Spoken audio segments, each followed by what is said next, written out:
What's going on, YouTube? Gabriel right here representing the movement towards improvement. You guys, I'm over here in Hawaii. We made it. The goal was to get over here. Been learning a ton about the golf swing and seeing some of Mother Earth's nature. So it's been beautiful. It's been awesome. I'm actually just outside the townhouse I'm staying at. Here's a little bit view of my backyard. Basically, I walk down to this range every day. That's the range right there. Focus in a little bit. Yep, so there's the range we walk down to. Don't have a rental car, saving a little bit of money, so everywhere we go I have to walk. So let me turn on my GoPro and show you guys how I get down to the range.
Let me hear you say something real quick, Kelvin. Say something real quick. Perfect. Okay, you guys, got down here to the range. We have been messing around with the Phantom camera.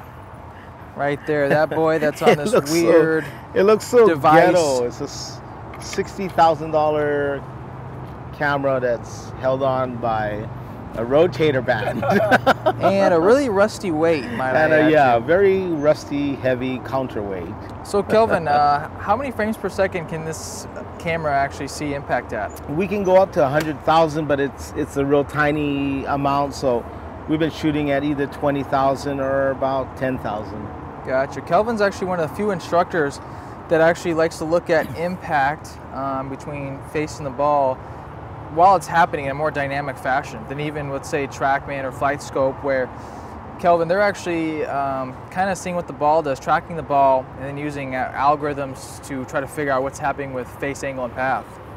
Yeah, I mean, I'm not sure how they're doing it. Actually, we can't really say proprietary, but I mean, but it's sort of like you could imagine that it's not catching the complexity of impact with face closure rate, the weighting of the club, the speed of the moving moment of inertia at the end of the club. Off-center hits. Off-center hits. And what about, you also taught me the deformation of the harder part of the face. Yeah, eccentric force. So when we see the deformation, it sort of looks like an egg, and that's the direction it's going to fly. Regardless of where the face is pointed or what closure or opening, that's kind of the telltale sign of where the ball is going to go.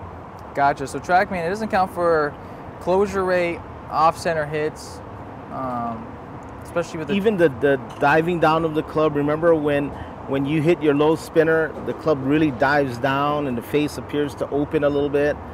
And then Gordon was trying to hit it, and he'd hit more like a punch shot because the face was more stable. It didn't dive down as much.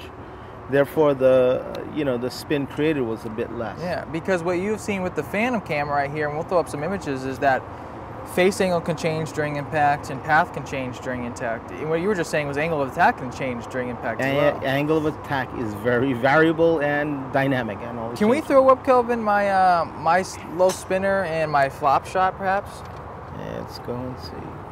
it'll just keep looping. Nice. So what was this shot? How many FPS was this shot at, Kelvin? Hold on, let's go and check. Be sure. It is a little over 24,000 frames per second. So can you kind of run us through on kind of what we're seeing with what's happening with between the club and the ball? Looks like the club's bottoming out a little early, but hitting the ground before I hit the ball. That's right. So it's hitting a little bit of the bounce, and then it's kind of slightly dipping down at impact. It looks like the toe's going lower, actually. Yeah. When you see actually that's generally the trait of people who spin it a little bit more than the guys who the toe is coming up and then it's rolling over, it's going to close. That would produce a little bit less of the backspin. And would you mind doing a little frame by frame, Kelvin?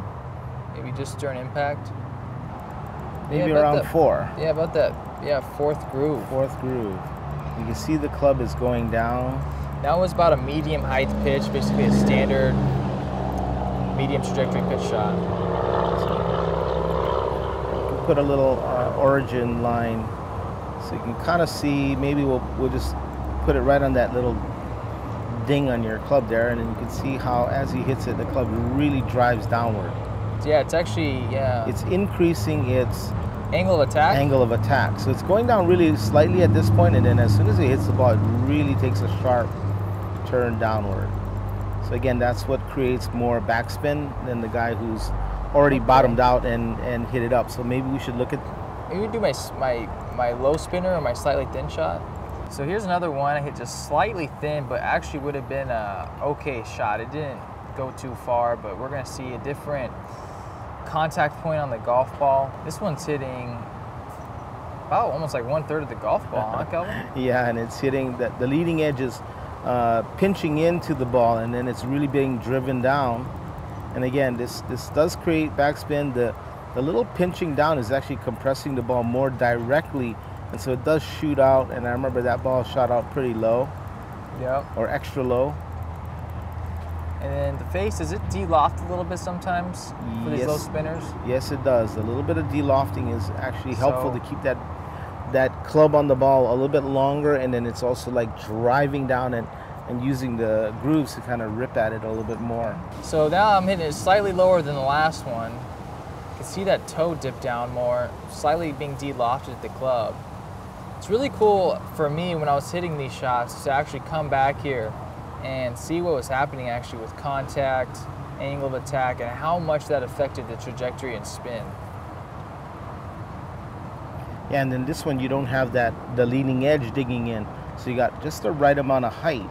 Yeah, as well as that a would lot almost be of perfect spin for a low spinner, yeah, Kelvin? Yes, that's correct, and that's probably about the second line from the bottom there.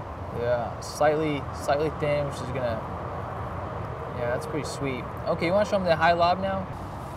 So this one, the club's coming in hitting the ground way before, hitting it way high in the face. Well, this is only a mat issue, but the club is going underneath a ball that's suspended in midair. Hilarious. Yeah, that's cool. Wow, that's a trip. Yeah, like, can you pause it at a certain point, Kelvin, where it's like almost not on it's not on the mat or the club at one point? Yeah. Whoa, that's trippy. It's floating there. And then what do you see, Kelvin? You were explaining to me that the ball actually goes off the face quicker than those low spinners. Like yeah. It just kind of bounces off. It just bounces straight up. You can see the less spin on the ball, so it's going to be stopped more with trajectory. I'm using the bounce, so the club's actually bouncing into the ball because I'm hitting it heavy. And then on the, what did we count the lines? 5 or 6 up on the face? Yeah. So way higher in the face. Yeah, way higher in the face. That's crazy. I like that ball being suspended in midair. You told us that, but I didn't see it last time. That's cool. Whoa, that's trippy. That's pretty cool. So Kelvin, I mean, we've been here for over 21 days or whatnot. You know, this is the first time you brought out the Phantom camera. Do you ever? How often do you bring out the Phantom?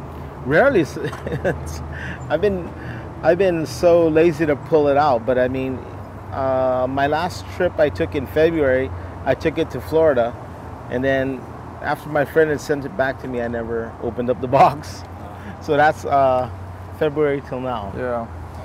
I mean, for the average golfer in general, this is way too much info, yeah? Yeah, I mean, because then all you see is like massive open to close, or somebody that's really close and going more close, or super close to super open. I mean, you're not going to see enough that somebody could control it. But I think the players at your guys' level, at the higher level, can start to control the face angle a bit through impact to kind of stabilize it.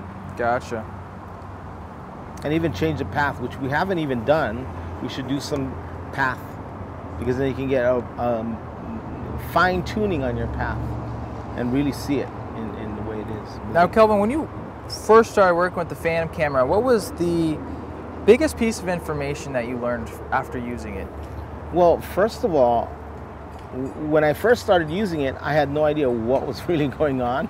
Meaning, like, okay, so I'm trying to fit into all these theories of a gear effect and what's supposed to be happening, you know, the face angle to the path. I'm trying to figure out all these things to try to come up with the ball flight sort of laws, but quickly realized that it's really hard. I mean, because so many things are happening, and you'd actually have to start to measure things, or really start to have a theory before you can go in there and go, okay, now I sort of understand it. So it just took months of shooting a lot of videos and watching where the ball's going, and we had a TrackMan at the time to actually help with where the ball went and how much it was turning and how much the spin was moving the ball left to right or right to left.